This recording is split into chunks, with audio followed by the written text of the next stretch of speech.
ყველაფერს გავაკეთებთ, რომ ეს შეხვედრა შედგეს. თუ პუტინი ნამდვილად მზად არის შეხვედრისთვის, არა მხოლოდ მედიაში, არამედ რეალურ ცხოვრებაშიც. ლიდერების დონეზე ყველაფერს გავაკეთებთ, რათა ცეცხლის შეწყვეტაზე შევთანხმდით. ცეცხლის შეწყვეტაზე სწორედ მასთან უნდა მოვილაპარაკო, რადგან ამას მხოლოდ ის წყვეტს. ჩვენ შევთავაზეთ პრეზიდენტ ტრამპს, რომ შემოგვიერთდეს. არ ვიცი, რას გადაწყვეტს ამერიკის შეერთებული შტატების პრეზიდენტი, მაგრამ ნებისმიერ შემთხვევაში, თუ ის მონაწილეობას დაადასტურებს, ვფიქრობ, ეს პუტინს დამატებით იმპულსს მისცემს, რომ ჩამოფრინდეს.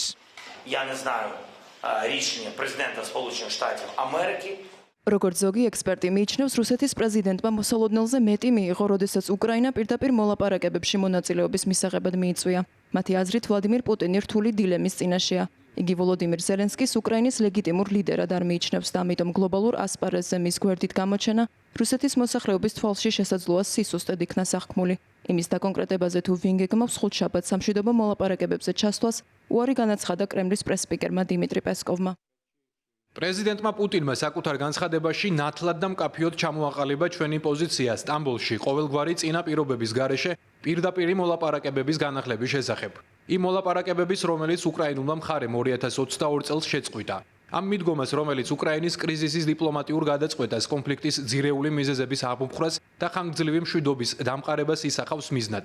ბევრი სახელმწიფოს მეთაური უჭერს მხარს, მათ შორის DST-ს, BRICS-ის და სხვა ქვეყნები. ცნობილი ამერიკის შეერთებული შტატების პრეზიდენტის დონალდ ტრამპის პოზიციაც, რომელმაც უკრაინულ მხარეს მოუწოდა დაუყოვნებლივ ყოველგვარი წინაპირობების გარეშე მიეღო მონაწილეობა ჩვენს მიერ შემოთავაზებულ შეხვედრაში. ჩვენ სერიოზულად ვუდგებით გრძელვადიანი მშვიდობის დამყარების ძალისხმევას.